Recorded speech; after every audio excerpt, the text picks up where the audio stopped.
All right, so pulmonary hypertension. Yes. The way to think about it is we have the heart, and more specifically the right side of the heart. And then there's a connector between the right side of the heart and the lungs. And that connector, or piping, is called the pulmonary artery.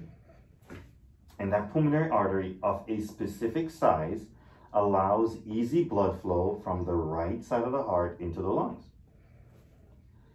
If for whatever reason that piping is distorted, changed, size changes, then it's going to impact how easily blood is able to flow from the right side of the heart into the lungs.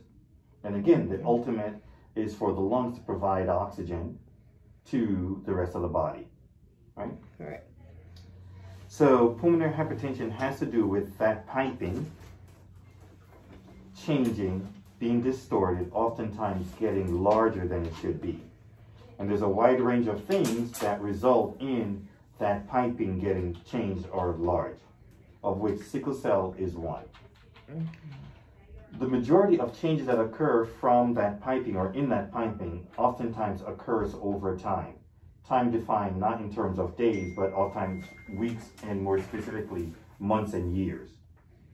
So sickle cell, over time, what happens is that the cells become sickled, okay? And in becoming sickled, they essentially form or can form an obstruction that don't allow appropriate flow. In not allowing appropriate flow, the oxygen can't get into the lungs appropriately. And then it causes the piping to change, again, in consistency, size, getting larger, making it more difficult for the heart to pump blood through it. That's pulmonary hypertension in a nutshell. Right. And as it pertains to sickle cell disease, where again, in the end, the cells are being sickled, causing an obstruction, causing less oxygen to flow. Less oxygen to flow over time, months, weeks, and years, starts to affect that pulmonary vasculature that then affects how well the right heart is able to pump.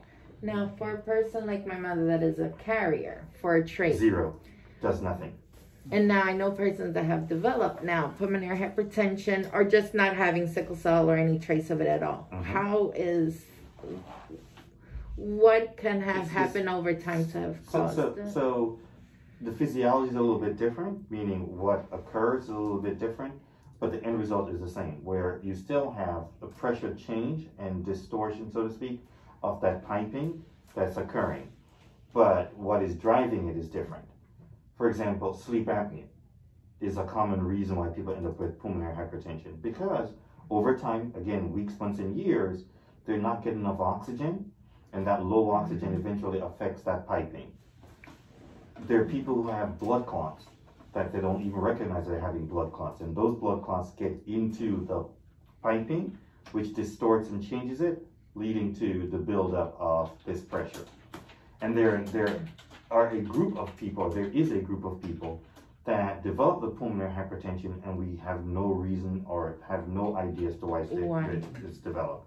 And those are called idiopathic or primary pulmonary hypertension, or primary pulmonary arterial hypertension. Excellent.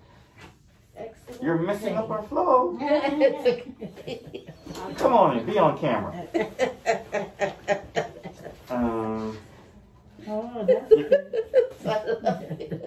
That's pulmonary. No, I just love